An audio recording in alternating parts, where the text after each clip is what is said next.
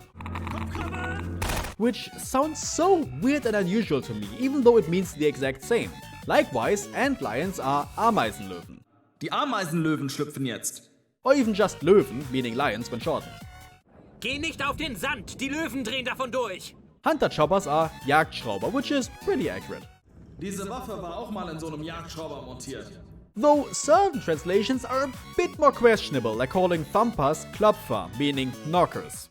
Wenn du im Wagen bleibst und die Klopfer nimmst, sollten dir die Ameisenlöwen nichts können. The innuendo isn't there in German, but it still sounds a bit awkward. Alex also calls Combine soldiers Combine Krieger, translating to Combine warriors, which doesn't really work because they're not orcs. Oh nein, Combine Krieger. The Metrocops CP also becomes KP. KPs! This likely stands for Kriminalpolizei, meaning criminal police, though that usually gets shortened to Kripo in German. More questionable, however, is translating ammo case to Munbehälter, when it should be Munibehälter. Im Wagen befindet sich hinten ein Moonbehälter, falls dir das hilft. I know that I'm being super nitpicky, but that's what you get for watching my video. Some translations are also a bit inconsistent between characters. For instance, is the gravity gun the Gravitron? Das ist das Gravitron, von dem mein Vater sprach. Or Graviton? Warum nimmst du Gordon nicht mit und lässt ihn mit dem Graviton üben? And are Hopper Mines Hüpfer? Pass auf die Hüpfer auf, sie sind überall! Or are they Springer? Versuch's mal mit den Springern. In other news, remember how in the Blue Shift and Opposing Force video, I pointed out how they used the German form of Adrian, which is a pretty nerdy name. Adrian, bist du das? Well, here they do that all the freaking time, like Isaac and Judith. Isaac, bist du dort? Wir müssen auch Judith retten.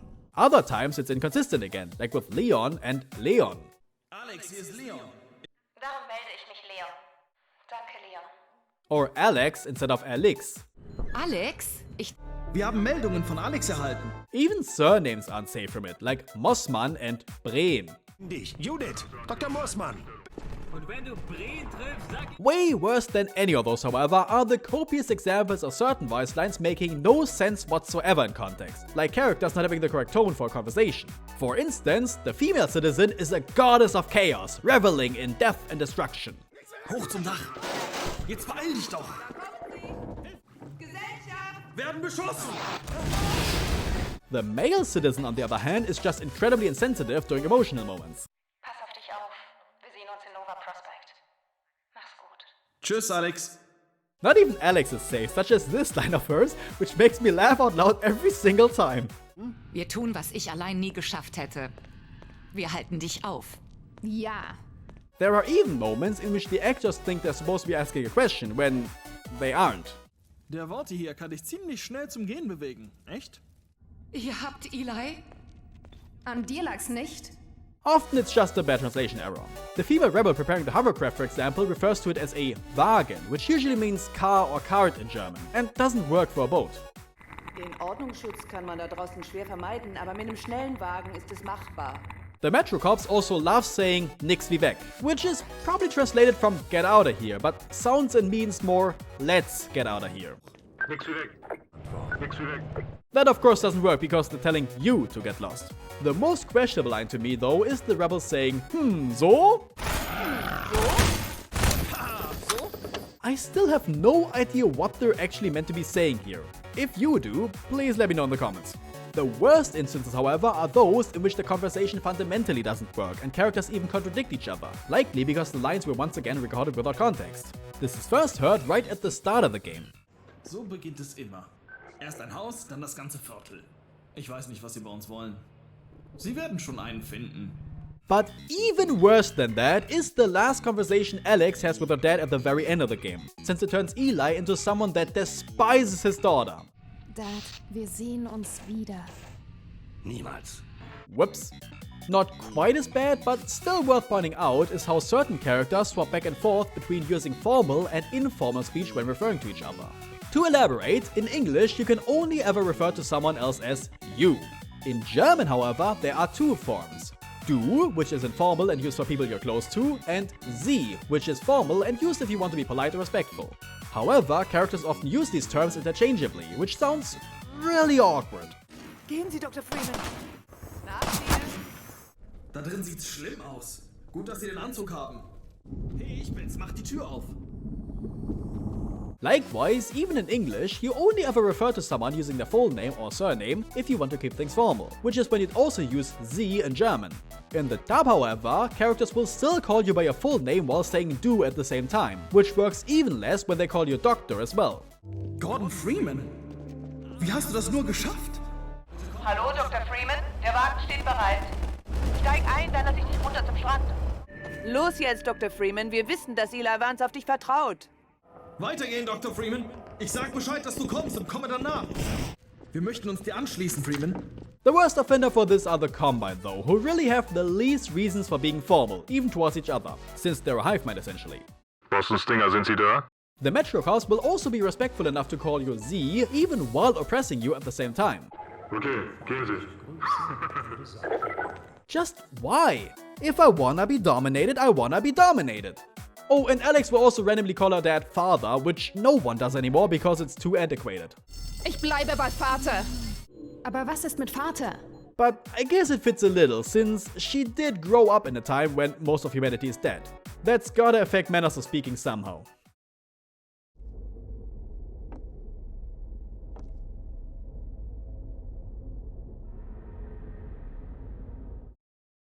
Now, at this point I was done with the voice acting. I had spent a good few weeks on it already and was pretty glad to have shown all the differences between the dub and the original, and had already come to the conclusion that the voice acting isn't completely awful but definitely subpar.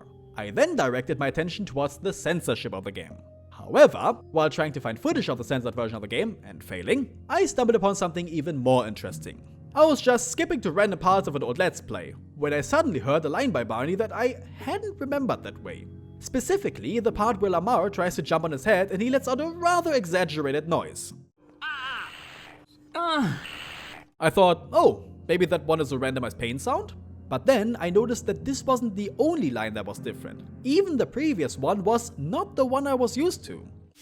Na also, jetzt geht's los. Well, turns out they changed a ton of lines in the game. Not even just for Barney, but basically every major character. Minor characters like the citizens and Grigori were unaffected. Unfortunately in some cases. But just listen to these. Eine gefährliche Route zu Dads Labor. Durch die alten Kanäle. Eine gefährliche Route zu Dads Labor. Durch die alten Kanäle. Die Vortigons sagten, du wärst hier. Wie hast du das nur so schnell zu Fuß geschafft? Die Vortigons sagten, du wärst hier. Wie hast du das nur so schnell zu Fuß geschafft? Weil diese Katze lässt mich nicht mehr schlafen. Weil die Katze lässt mich nicht mehr schlafen. Nimm die Kanäle, sie führen zu Elis Labor. Nimm die Kanäle, sie führen zu Elis Labor. Ja, Barney, was ist denn? Ich bin gerade bei einem wichtigen Test. Ja, Barney, was ist denn? Ich bin gerade bei einem wichtigen Test. Sie könnte höchstens versuchen, sich mit deinem Kopf zu paaren. Erfolglos. Sie könnte höchstens versuchen, sich mit deinem Kopf zu paaren. Erfolglos. Nun, fast in Ordnung. Ja, Lamar ist wieder aus ihrer Kiste geflüchtet. Nun ja, fast in Ordnung. Lamar ist wieder aus ihrer Kiste geflüchtet. Wir stehen kurz vor einer verlässlichen Teleport-Technologie. Ach, hören Sie nur. Hören Sie nur. Ich muss Ihnen danken, Dr. Freeman. Erst führen Sie mich zu meinem guten Freund her und dann stellen Sie sich selbst. Ich muss Ihnen danken, Dr. Freeman. Erst führen Sie mich zu meinem guten Freund hier und dann stellen Sie sich selbst. I can see why they felt the need to update some of these lines, because the newer takes are oftentimes way better. However, I'd say that some of the older takes are arguably superior, or at the very least, on the same level of quality. Oh, hier ist Eli. Oh, hier ist Eli. Muss wieder zurück zum Dienst. Aber okay. Muss wieder zurück zum Dienst. Aber okay. Now, this raises some important questions. If they knew the older takes weren't so brilliant and were willing to update them, why didn't they change even more? I mean, you've watched this video, you've heard that the German dub isn't the greatest, so why stop there? I'm guessing that they didn't actually redub any of the lines, but merely used different takes from the same recording sessions. But if that's the case, then why did they pick the worst ones for the release version? And would that also mean that only those few characters were updated because their actors were the only ones to record multiple takes? I also have no idea when exactly this happened, because some videos that are even older than the ones where I noticed the differences already have the new dub. It's the same as with the censorship, it's impossible to pinpoint the exact moment when the changes occurred. I really wish that documenting history, even if it's for the most trivial of things, was taken more seriously. But the most important question is, why is the dub the way that it is in general? What went down behind the scenes?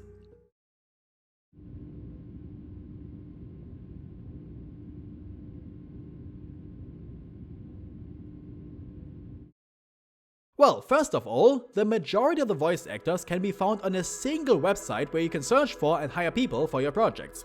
This includes G-Man, Breen, Barney, Kleiner, Alex, the Vortigons, Mossman, and possibly the female NPC. By listening to some of the voice examples, you can tell that they often did voices for commercials. Dancefloor mit Dance Central 2.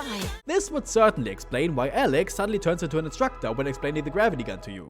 Mit dem Zweitabzug kannst du Sachen nehmen, mit dem Erstabzug wirfst du sie. But according to Carlos Auer, it's possible that Valve didn't have the best of budgets when it came to the dubbing of the game. So, what did they do? They hired cheaper actors from TV commercials. Not only that, but some actors did multiple dubs. For instance, the actors of German and the male citizens also voiced them in the Italian dub due to being multilingual. Si svegli, Mr. Freeman, si svegli. Non bere l'acqua. Ci mettono qualcosa per farti dimenticare. Non ricordo nemmeno come sono arrivato qui. And you might recognize Gertrude Thoma not just as Mossman, but even as GLaDOS from the German Portal 1 and 2. Tja, da sind sie. Herzlichen Glückwunsch. War es das wert? Oh, du bist es. What really fascinates me, however, is the fact that many of the actors had already worked on the same projects prior to this game. Metal Gear Solid is a great example, since it featured Wolf Kahler as Revolver Ocelot, Revolver Ocelot, Britta Gardner as Meryl, Was soll das heißen? Hey, Männer sind hier nicht erlaubt. Gertrude Thoma as Naomi Hunter, Snake, hören Sie mich? Ich bin's. and Werner Castor as Vulcan Raven. Willkommen, Kassan. Ich bin deine Endstation. And, most importantly, Stefan Grothka as Solid Snake. Hier Snake. Colonel, hören Sie mich? Gardner and Carla also worked together recently in the dub for Control, playing Jesse and Achti the janitor. Aber für mich hat Arti ein freundliches Gesicht. Besser als jemand ohne Gesicht. Stell dir vor, ohne Gesicht. Stefan Grothka apparently also did some voices for Medieval 2 Total War, together with Walter Bonacker. But these actors certainly weren't limited to just video games, no. Grothka also appeared as a German soldier in Saving Private Ryan, same as Erich Redman, who also played another Nazi as Schneider in Captain America. Most interesting, however, is how many of them worked together in a recording of A Midsummer Night's Dream, including Alerta Lohmeier, Gertrude Thoma, Wolf Kahler, Fernando Tiberini, and Stefan Grothka. It kind of makes me wonder if the reason for getting hired to do voices for Half-Life 2 was because they recommended each other to Valve after having worked together previously so often. I mean, if I was on a tight budget and needed actors for a project and one of them suddenly went, yeah, I can find people for the rest of the roles, I'd take that offer in a heartbeat. This would also explain why some performances like Alex, Breed, and Mossman are much more competent than the others, simply due to the higher voice acting experience. You can really hear Carla's range in his roles, or how much Gardner improved between Metal Gear Solid and Control. It could even explain why these characters had more alternate takes for Valve to use, because they took their work more seriously and redid the same line multiple times, unlike others who might have done them all in one go. Also, according to Carlos, most of them were living in the UK at the time of recording, which would explain the odd pronunciations of words like Gordon and Teleporter. So I guess their biggest sin really was just being British.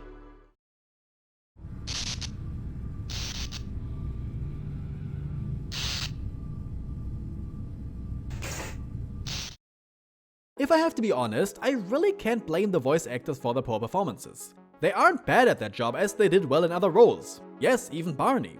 But especially here, the issue seems to mostly be a lack of direction on Valve's end. And it's not like the actors themselves chose their lines, they likely just submitted everything to Valve, who then made the call on what to keep and what to scrap. And as shown earlier, they didn't really pick the best lines the first time around. But whether or not they did a good job, the actors deserve fair pay and recognition for what they did.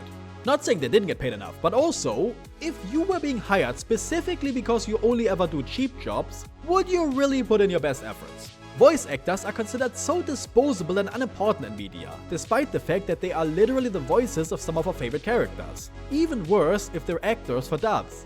And not just in the eyes of the corporations making these games, but in general. Can you name any voice actors other than ones that are already popular like Charles Martinet and Nolan North? Do you know who the voices behind your most played games are? Probably not, and it's not made easier by the fact that oftentimes no one feels the need to even credit them. Which is why I find it so disgusting that it was downright impossible for me to figure out who the actors in the German version are. I'd love to know who voiced the Combine, but sucks to be me, I guess. If you know who the missing actors are, please write it down in the comments. So overall, I salute all of these actors, even if their performances were among the worst I've ever heard, and I hope they got fairly compensated for them.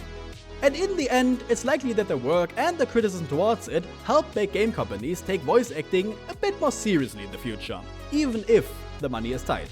As for the censorship, I mean, it could have been worse. I still think that censoring media is stupid and stems from a baseless fear of it causing violence. But if you absolutely have to do it, doing it like this is the least harmful way. It didn't ruin the lore or world of the game, nor break gameplay in any way. Plus, no one got turned into robots and had to be redubbed for that to make sense.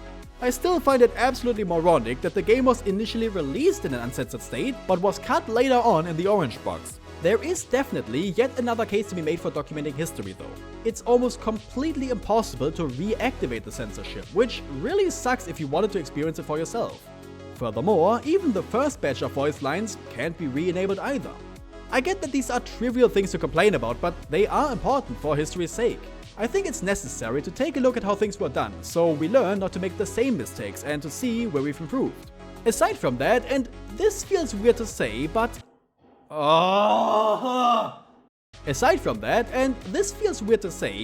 I developed a sort of kinship towards the German Half-Life games. It's odd because I oftentimes didn't like any of the changes being made, like the voice acting here. But I still feel connected to German Half-Life 2 in a way, even though I never grew up on it. Maybe it's because I'm German or because I spent so long on this video, who knows. At the end of the day, it was an important milestone, both in the history of the game and in my own career. And I'm fine with that. Tja, das war's dann mal wieder, oder? Ganz schön lang hat's gedauert. Aber keine Sorge, es kommt noch mehr. Es kommt immer mehr. Dieser Zug hält nicht, selbst wenn er es wollte. Glaub mir, es wird schon Sinn ergeben, wenn... Naja, dazu kommen wir noch. Fürs Erste aber... Bis aufs Wiederhören.